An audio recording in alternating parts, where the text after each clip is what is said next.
É dever da família, da sociedade e do Estado assegurar à criança e ao adolescente, com absoluta prioridade, o direito à vida, à saúde, à alimentação, à educação, ao lazer, à profissionalização, à cultura, à dignidade, ao respeito, à liberdade e à convivência familiar e comunitária, além de colocá-los a salvo de toda forma de negligência, discriminação, exploração, violência, crueldade e opressão. Esse é o artigo 227 do Estatuto da Criança e do Adolescente. Estamos no mês mariano, no entanto, a gente está dando um enfoque específico nessa semana a um assunto importantíssimo e que toca todas as realidades, não só da nossa paróquia, mas do Brasil e do mundo inteiro, que é a semana em que estamos vivenciando o Dia Nacional de Combate ao Abuso e à Exploração Sexual de Crianças e Adolescentes. Esse é um tema muito pertinente e que eu acho que tem tudo a ver com o mês mariano, porque afinal de contas estamos falando das crianças e dos adolescentes que são filhos. Então, se a gente tem filho, a gente tem mãe, né? E a nossa mãe Maria com certeza nos acompanha no combate a tudo isso. E para falar um pouquinho mais sobre esse tema, claro, eu tenho que contar com o auxílio de pessoas que são estudadas nesse assunto muito melhor do que eu. A gente tem na nossa equipe do podcast Vamos Juntos duas pessoas que são entendidas sobre esse assunto e vão nos ajudar. Então, para vocês conhecerem, saberem melhor quem são essas pessoas e também entender sobre esse Dia Nacional de Combate ao Abuso e Exploração Sexual de Crianças e Adolescentes, Vamos juntos! Vamos juntos! Vamos juntos! Vamos juntos! Vamos juntos! Vamos Vamos juntos! juntos! Vamos juntos! Vamos juntos! Vamos juntos! Vamos juntos! Vamos juntos! Vamos juntos! Vamos juntos!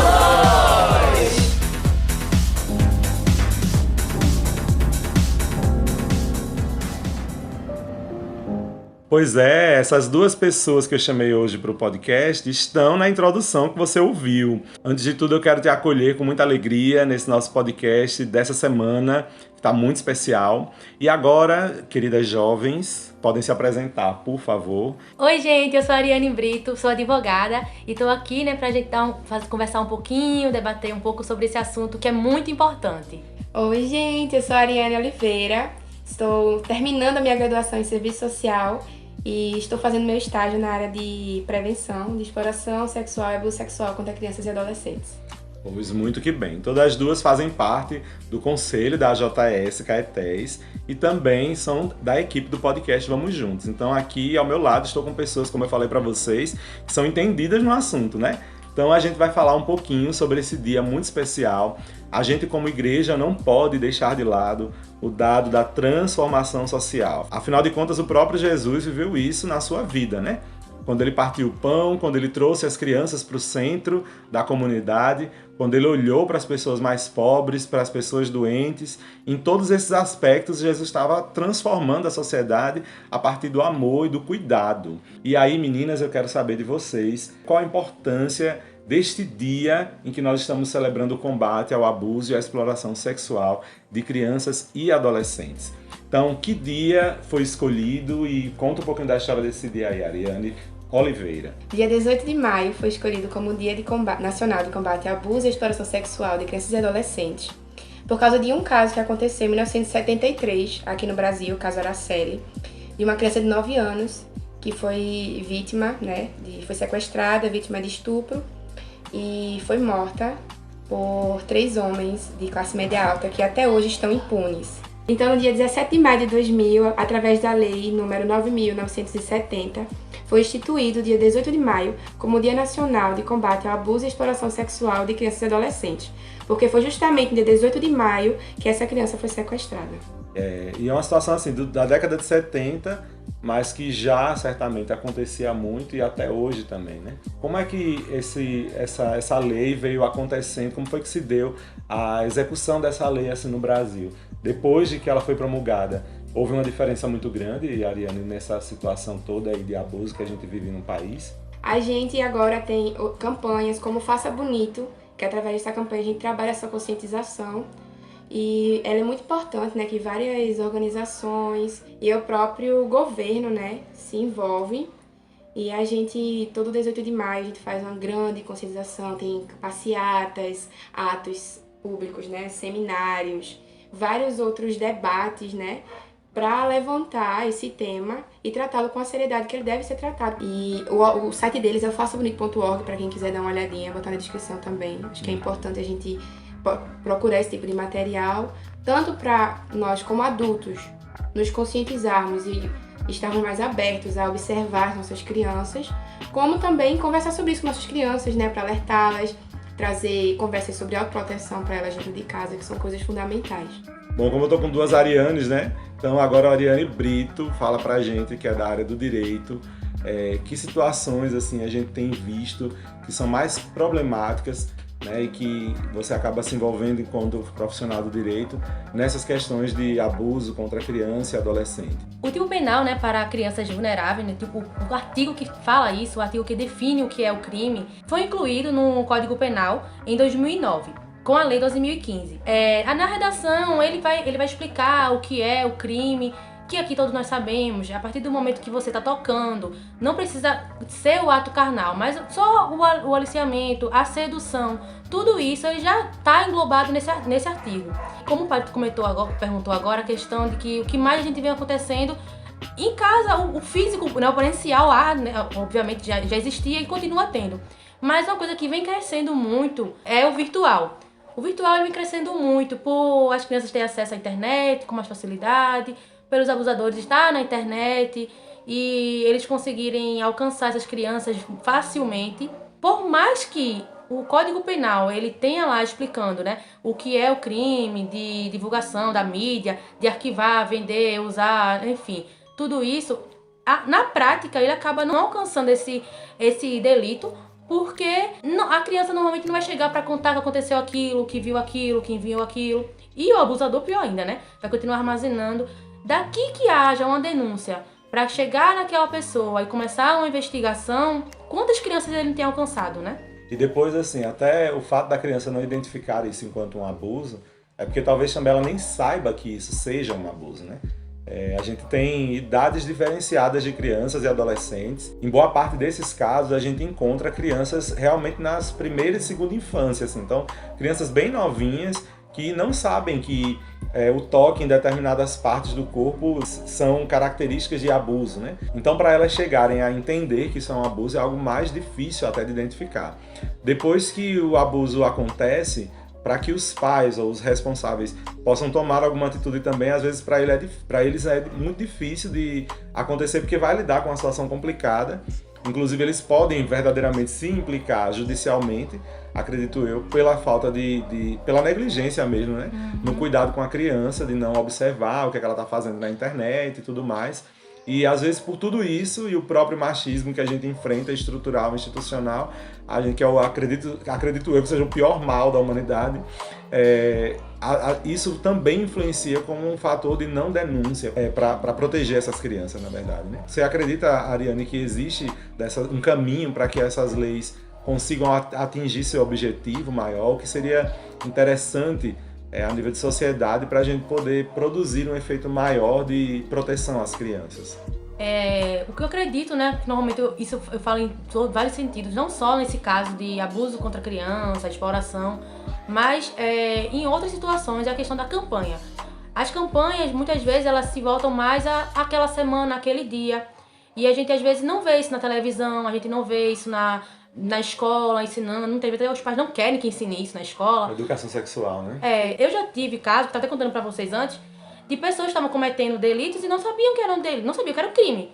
Porque achavam que aquilo ali era uma besteira, só receber uma foto. Por mais que a lei seja pública, todos nós temos acesso à lei, a legislação está aí, através da internet. Mas eu acredito que deveria existir campanhas, políticas públicas que explicassem, né, de melhor forma, que introduzisse na educação básica esses delitos, e até mesmo para conscientizar, né, os pais, os adultos que são responsáveis pelas crianças, no geral, porque a proteção da criança não é do pai e da mãe, todo mundo, é de todo mundo. É da sociedade. É da sociedade civil, da sociedade, do Estado. Então, assim, como eu vou proteger minha criança se eu nem sabia que aquilo ali era um crime, sabe? Então, assim, deveria existir ou se caso exista desse tipo, mas que seja implantada de forma mais geral, de maneira mais expansiva e tivesse um alcance maior, né? Para chegar nos cidadãos que não conhecem, não tem essa ciência. Porque, de fato, saber que a criança deve estudar, todo mundo sabe, mas nem todo mundo ainda sabe que é lei, né? Assim, é obrigação da família garantida, da família do Estado, né? Garantir o estudo das crianças, né? Então tem criança que não está na escola, às vezes, porque o menino é muito danado, que às vezes a mãe não tem tempo, não sei o quê, só que isso imputa um crime também, né? Não, e acho que é importante a gente observar que no artigo 227 tem assim, com absoluta prioridade.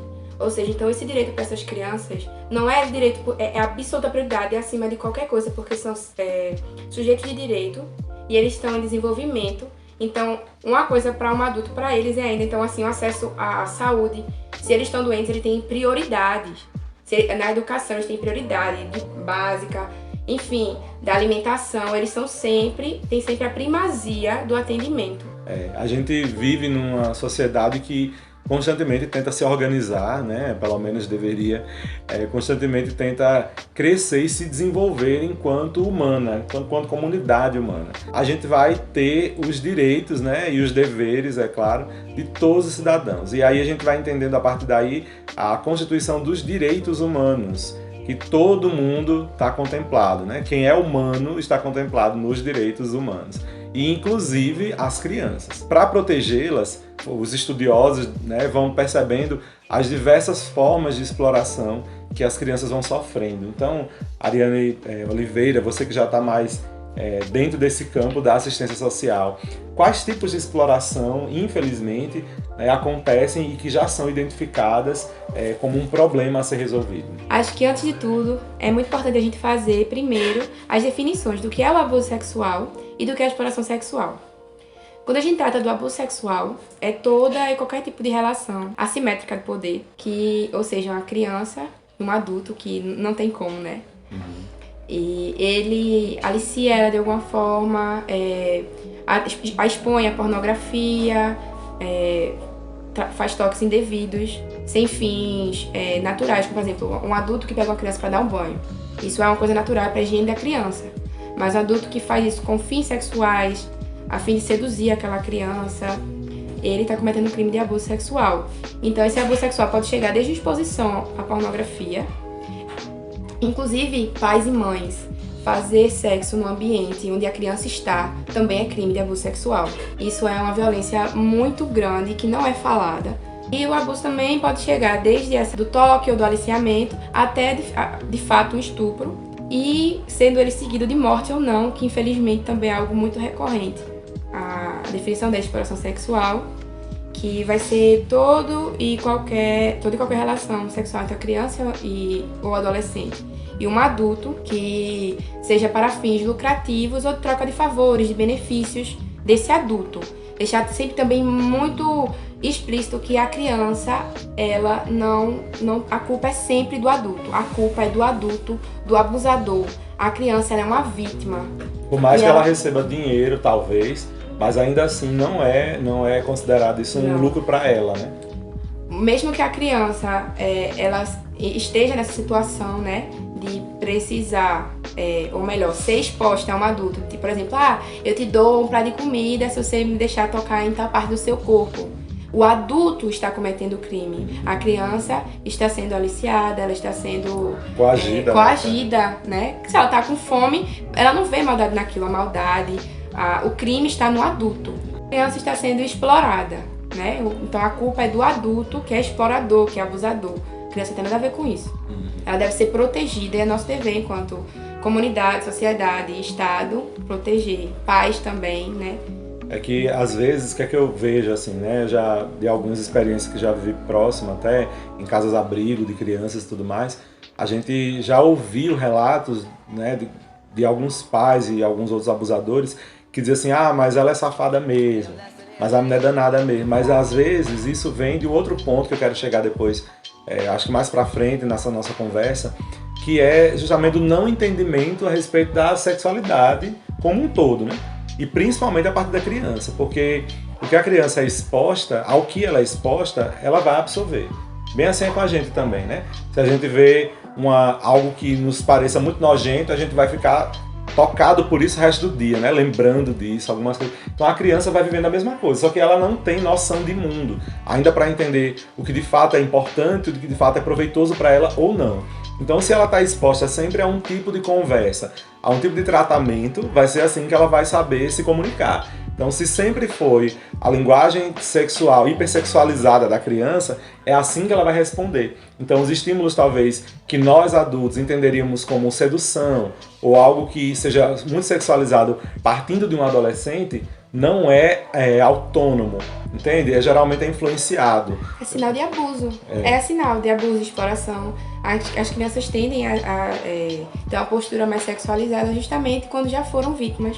São expostas a esse tipo de contexto, né? Exatamente.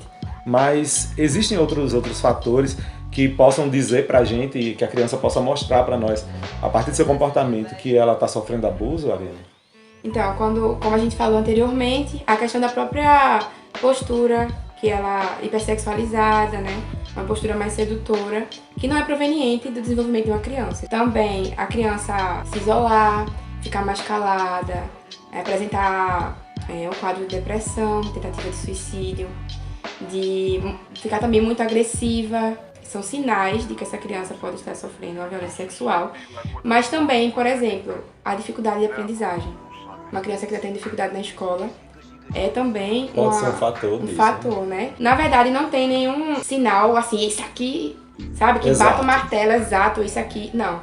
Mas a gente pode, juntando, observando, acompanhando aquela criança, chegar de fato a um discernimento se ela está sofrendo ou não uma violência sexual. É porque às vezes a gente nunca quer olhar para esse dado, né? Nunca a gente tá ligando isso à questão sexual. Às vezes a gente pode estar associando isso a alguma doença, alguma dificuldade da criança, mesmo cognitiva, no quesito mesmo de saúde, né? Somos todos responsáveis pelo que acontece. A gente tem que estar sempre observando, acompanhando de perto quem está ao nosso redor, observando as relações, acho que é muito importante, porque é uma coisa muito recorrente. A gente não tem como adivinhar, mas a gente pode fazer a nossa parte e sempre denunciar. E nunca culpabilizar a criança, pelo amor de Deus. Porque a vítima nunca tem culpa, na verdade. Nunca. Então, em qualquer lugar a gente pode fazer essa denúncia, em qualquer posto, qualquer canto assim policial? Bem, se na cidade, na comarca onde você estiver, na cidade lá, no seu território, né, tiver uma delegacia especializada, o ideal é ir lá. Mas se não tiver, você vai na delegacia mais próxima, que possivelmente o policial, o agente que for lhe atender, ele vai explicar como conduzir. O BO pode ser feito lá e de lá ele remete a competência para outra delegacia, outro posto. Mas existem outras formas de fazer denúncia. O Disque 100, que é Direitos Humanos, a gente pode fazer a denúncia e pode ser anônima também, você pode... Qualquer situação que você imaginar que pode estar acontecendo, algum tipo de violência sexual contra aquela criança ou adolescente, denunciar pelo Disque 100. E também tem o Conselho Tutelar da cidade, né? Ou também tem os Centros de Referência Especializados de Assistência Social. Que é o CREAS, né? Isso. Que ele vai fazer esse atendimento com crianças que estão em situação de extrema vulnerabilidade. Quem é a mãe ou o pai ou a pessoa que fez a denúncia deve procurar e como proceder. Pois muito que bem. Então eu quero agradecer vocês duas pelo apoio, por todo o serviço que estão prestando. Eu acho que é fundamental, inclusive para vocês que estão acompanhando a gente, né? Perceberem que todo o trabalho que a gente se presta a fazer, né, que seja em prol da nossa comunidade, né? Então, fico muito orgulhoso de ter aqui na nossa paróquia duas jovens que estão se especializando, profissionalizando, para que a sua profissão não seja somente em benefício próprio, mas antes de tudo em serviço à comunidade, né? E aí fico feliz demais porque, além de serem jovens da paróquia, são pessoas que estão dentro da vivência mais próxima, assim, da atividade pastoral paroquial, e esse apoio que vocês dão a partir do saber de vocês, da ciência de vocês, é muito importante para a vivência da gente como cristãos no meio do mundo, né? Dom Bosco prezava muito pelo dado da gente ser bons cristãos e honestos cidadãos. Então, quando a gente traz a nossa profissão para a vivência pastoral, a gente vai percebendo que essa ponte é extremamente necessária até, né? Para que, como a gente sempre fala nas missas, né? Para que a minha fé ela se traduza na minha vida. E aí, com certeza, o cuidado com as crianças vai se tornar ainda mais efetivo. Gente, eu não sei se vocês concordam comigo, mas eu acho que assim, grande parte da origem de todos esses problemas, acredito que seja a falta de informação com relação ao dado da própria sexualidade humana, porque eu acho que isso é muito recorrente em diversas famílias. Às vezes as pessoas não conversam a respeito da sexualidade, não entendem muito bem a respeito disso. E isso também vem daquela palavra que traz um conceito horroroso, que é do grande machismo que a gente vive no mundo, né? Então não se toca muito nas questões sexuais, porque a gente subentende que o homem sabe de tudo e ele comanda tudo e tá tudo certo e acabou. E vai dizendo que é natural do homem ser mais hipersexualizado, né? E isso tudo faz com que também as famílias tenham medo dos homens, né? E aí o preconceito, né, Ariane, também aumenta nesse sentido, né? Tanto os meninos quanto as meninas dentro de casa são vítimas, né, de violência sexual em relação a esses adultos. E geralmente, na grande parte das vezes, são adultos homens. E daí é a marca do machismo. É a né? marca do machismo, é impresso, de fato. Sim. E muitas vezes as mães nem conseguem ter coragem de denunciar aquele homem, ou por estarem também sendo vítimas de violência, né, dele, ou por outras questões, questão de dependência emocional e outros fatores, né? Financeira. Bom, diante de tudo isso, como é que as crianças podem se proteger? Eu soube que existe a autoproteção nesse caso, né? Então, como é que a gente pode orientar as crianças a se protegerem diante desses abusos, diante dessa exploração sexual? Então, a criança a partir de 1 ano e meio a 3 anos, a gente já pode começar ensinando para ela os nomes da parte do corpo. Mas não com, o meu pipi, o meu... Não, pênis e vagina. Porque isso vai dar uma autonomia para a criança, que ela vai falar, se algo acontecer, as palavras corretas, vai trazer uma denúncia mais firme. Porque tem gente que, teve casos de, porque meu tio pegou meu biscoito. E ninguém conseguia, né, fazer essa denúncia, essa associação, e ninguém entendeu o que aquela criança estava querendo falar. Então é importante demais a gente falar para as crianças o nome dos órgãos genitais delas, de uma forma biológica mesmo, que realmente é. E também ensinar o adulto que cuida, né, seja ele pai, mãe, tio, avô, enfim, sempre deixar muito claro para a criança que o corpo dela é dela. Então, olha, eu vou tirar sua blusa e seu short agora para lhe dar banho. Você deixa, sabe? Fazer sempre essa pergunta para a criança autorizar, para ela entender que só toca no corpo dela quem ela permite. Então, trazer essa autonomia para a criança, mas aí quando ela tiver uns 3 a 5 anos, né? Porque antes a gente vai fazendo esse trabalho de ensinar, de mostrar que não pode. Então, nessa parte da primeira infância mesmo, evitar essa naturalização de toques indevidos por adultos. Que começa como uma brincadeira, né? Uma brincadeira, deixa eu tocar aqui, não sei o quê. Olha a bundinha dela, um tapinha na bunda, um beliscão. Gente, não naturalizem isso. Porque eles estão fazendo com que suas crianças estejam mais fragilizadas diante de um abusador. Então, sempre conversar abertamente. A educação sexual nas escolas é algo que os pais deveriam cobrar do governo. Porque... Existe lei para isso, Ariane? Não. Ainda não, né? Não. Infelizmente. Isso demonstra ainda o quanto a gente ainda pode avançar nesse sentido, né? Porque eu não acho que a educação sexual lhe incite a uma prática sexual fora da sua idade, né? Mas pelo contrário. Justamente, já orienta você. Inclusive, isso é estudos já comprovam de que as famílias que têm contato com os filhos, que ensinam isso, eles tardam a ter a primeira relação, diferente daquelas crianças que não têm essa conversa em casa. Eles normalmente são os primeiros a terem a primeira relação, né? Quanto menos informação, mais precocemente vão viver. Mais precoce, mais gravidez na adolescência, blá blá, enfim. Todas essas questões. Pois muito que bem. Tem mais alguma consideração vocês a fazerem? A minha é reforçar isso, né? Reforçar a questão de realmente políticas públicas que sejam implantadas, efetivadas, porque não adianta estar no papel. Nós temos uma legislação maravilhosa em partes, né? Temos artigos belíssimos que falam coisas muito boas. Nós, como cidadãos, deixamos de até mesmo executar essas práticas, essas obrigações que temos, nossos deveres, né? Como já foi falado aqui várias vezes, que a obrigação de cuidar da criança não é do pai e da mãe só, é de todos nós, toda a sociedade. Toda a comunidade, né, que está em torno ali da criança. Inclusive, até foi uma das frases, né, resgatadas de um provérbio africano na campanha da fraternidade desse ano, que é preciso uma comunidade para educar uma criança, né? E é mesmo, né? Então, quando a gente expõe a criança, assim como sociedade, a uma educação verdadeiramente que faça ela crescer enquanto ser humano, então vai ser muito mais fácil a educação dentro de casa e depois dessa criança quando crescer, né? Para ela lidar com o mundo lá fora. Quanto mais bem recebida ela for pela sociedade, quanto mais bem respeitada, melhor adulta ela será, né? Assim a gente acredita, né?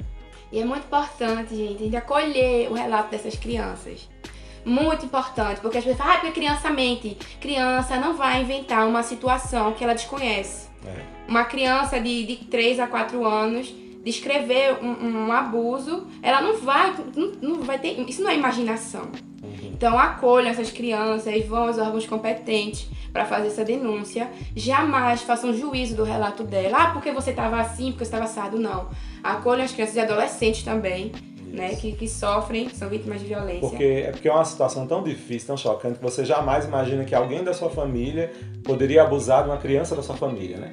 Só que isso não vem, como muita gente pode pensar, porque tá com o diabo no couro, ou porque é ruim. Não, às vezes isso vem da falta de educação mesmo. Então o próprio homem, que é o comum de todos os estupradores, o próprio homem não entende que o corpo do outro é do outro e você não tem direito nenhum de tocar. Né? Só que muitos homens se acham nesse direito. Mas e às vezes até mulheres. Eles são educados assim. É isso aí que eu tava falando, é questão da educação mesmo. Os outros são objetos. Né? Eu posso, você pode menos, né? Então esse tipo de performance de gênero, que alguns estudiosos do gênero falam, né? A performance de gênero faz com que a mulher às vezes seja sempre colocada como frágil e vítima e passiva diante da situação, e o homem possa ter liberdade de fazer o que quer, porque afinal de contas ele é homem, se diz assim, né? Então é homem, isso aí, e aí dizer ele é homem é uma resposta para dizer se cale e deixe o abuso continuar a acontecer, né? Então eu queria agradecer vocês de novo, né, pela participação, pela colaboração. Eu acho que esse podcast Vamos Juntos, ele faz parte desse contexto de espiritualidade salesiana que toca a vida da gente como um todo, não somente da questão de aprender a rezar, mas principalmente de aprender a entender aonde Cristo vai, aonde a nossa fé chega, a todos os lugares da nossa vida, inclusive nesses pontos difíceis da gente tocar, mas que eu acho que são extremamente necessários, e estou muito feliz de poder falar isso abertamente hoje com vocês, nesse contexto de fé da gente, né?